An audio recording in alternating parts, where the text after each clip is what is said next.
বন্ধুরা, আজকে আমি ইলিশ মাছ সর্ষে বাটা দিয়ে দেখাবো। ইলিশ মাছটা অল্প করে ভেজেছি, ভাজার পরে সর্ষে বাটা দিয়ে দিলাম। আমি না একটু ছেঁকেই দিই, দিয়ে কাঁচা লঙ্কা, চেরা কাঁচা লঙ্কা 3টে দিয়ে দিলাম। দেওয়ার পরে এতে একটু নুন দেবো, একটু হলুদ দেবো, আর একটু কালারের জন্য সামান্য লঙ্কা গুঁড়ো দেবো। এতে আর কিছু তো লাগে না, সর্ষে বাটা দিয়ে করলে এটা ব্যাস টকটক করে ফুটবে। হয়ে গেল সর্ষে পোস্ত বাটা।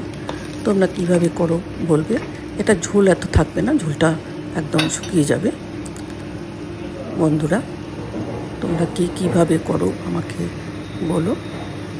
ভালো লাগলে একটা ছোট্ট করে কমেন্ট করে দিও, আর একটা লাইক করে দিও। দেখো, ঝোলটা আমি একবারে শুকিয়ে দিয়েছি, এরকম মাখা মাখা হবে।